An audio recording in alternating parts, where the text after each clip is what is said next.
혹시 어젯밤에도 새벽 3시쯤 눈이 떠져서 천장만 바라보다 아침을 맞이하지는 않으셨나요? 나이가 들수록 한번 잠에서 깨면 다시 잠들기가 정말 어렵게 느껴질 때가 많습니다. 단순히 피곤한 문제를 넘어서 이러다 내일 하루를 망치면 어쩌나 하는 불안감까지 밀려오곤 하죠. 오늘은 우리가 자다가 깼을 때 왜 다시 잠들기가 그렇게 힘든 건지, 그리고 억지로 잠을 청하려 애쓰지 않고도 뇌를 다시 휴식 모드로 돌려놓는 의학적인 원리와 해결책에 대해 깊이 있는 이야기를 나눠보려고 합니다. 사실 잠을 자다가 중간에 깨는 현상 자체를 너무 비정상적으로 받아들이실 필요는 없습니다. 수면의학의 관점에서 보면 이것은 나이가 들면서 나타나는 아주 자연스러운 생리적 변화 중 하나라고 볼 수 있습니다. 먼저 우리 몸의 수면 메커니즘을 이해하려면 체온과 멜라토닌의 관계를 알아야 합니다. 보통 우리가 잠자리에 들 때 심부 체온은 밤 10시 반 정도까지 오르다가 정점을 찍고 서서히 떨어지기 시작하는데, 바로 이 체온이 떨어지는 시점이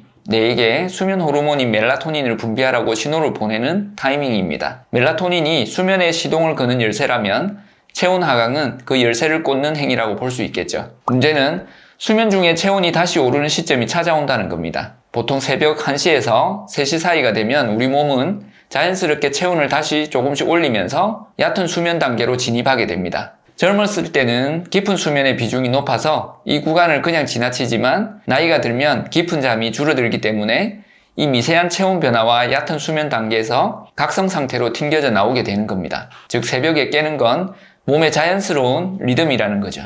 하지만 진짜 문제는 깬 직후부터 시작됩니다.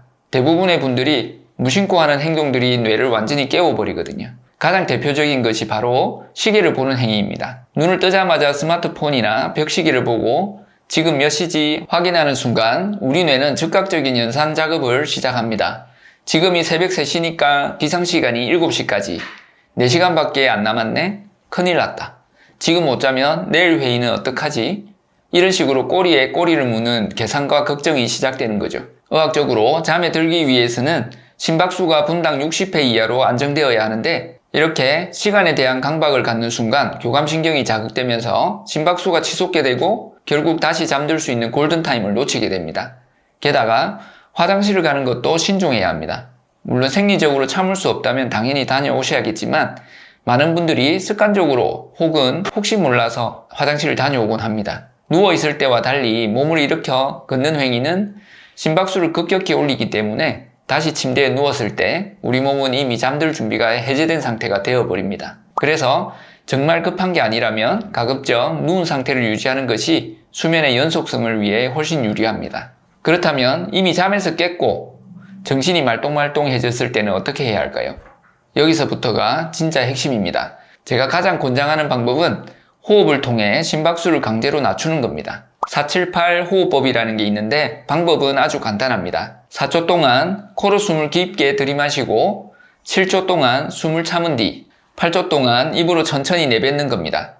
이 과정을 반복하면 폐 깊숙한 곳까지 산소가 전달되면서 부교감신경이 활성화되고 쿵쾅거리던 심장이 거짓말처럼 차분해지는 것을 느낄 수 있습니다. 심박수가 떨어지면 뇌는 이를 이제 다시 자도 안전하구나 라는 신호로 받아들입니다. 그런데 호흡을 해도 머릿속에 잡생각이 떠나지 않을 때가 있죠. 내일 해야 할 일이나 걱정거리가 계속 떠오를 때 말입니다. 이럴 때는 뇌의 주의력을 다른 곳으로 돌리는 인지적 우회 전략이 필요합니다. 양 한 마리, 양 두 마리 세는 건 너무 단순해서 오히려 잡념이 끼어들기 쉽고요. 대신 300에서 30 빼면서 거꾸로 숫자를 세워보세요. 300, 297, 294, 291 이렇게요. 이게 아주 묘한 것이 너무 쉽지도 않고 그렇다고 머리가 아플 만큼 어렵지도 않아서 우리 뇌가 적당히 이 작업에만 몰두하게 만듭니다. 복잡한 걱정거리들이 들어올 틈을 숫자가 막아주는 셈이죠. 그러다 보면 어느새 스르르 잠이 들게 됩니다. 또 하나 추천해드리는 방법은 몸의 긴장을 푸는 점진적 근육 이완법입니다. 자려고 누워있어도 우리 몸, 특히 어깨나 턱, 종아리 같은 곳에는 무의식적으로 힘이 들어가 있는 경우가 많습니다. 발가락 끝부터 시작해서 꽉 힘을 줬다가 툭 하고 힘을 빼는 과정을 머리 끝까지 순차적으로 올라오면서 진행해 보세요. 긴장이 풀리는 그 나른한 감각에 집중하다 보면 신체적인 이완이 정신적인 이완으로 이어지게 됩니다. 마지막으로 제가 오늘 꼭 강조하고 싶은 개념이 하나 있습니다. 바로 비수면 휴식이라는 겁니다. 아무리 노력해도 잠이 안 올 때, 잠들지 못하면 큰일 난다라고 생각하면 스트레스 때문에 더 잠이 안 옵니다.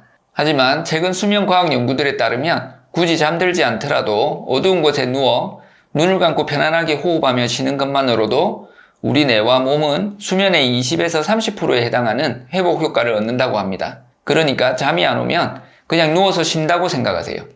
안 자도 괜찮아.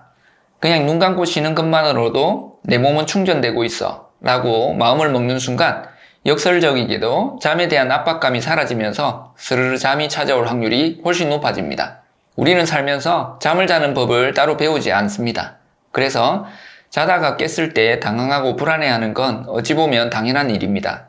하지만 오늘 말씀드린 것처럼 새벽에 깨는 것은 내 몸의 자연스러운 리듬일 수 있다는 사실을 받아들이고 시계를 보거나 억지로 잠을 청하려는 강박을 내려놓는다면 밤은 훨씬 더 편안한 시간이 될 것입니다. 오늘 밤에는 부디 시계와의 싸움 대신 편안한 호흡과 함께 깊은 휴식을 취하시길 바랍니다. 이 영상 시청해 주셔서 감사합니다.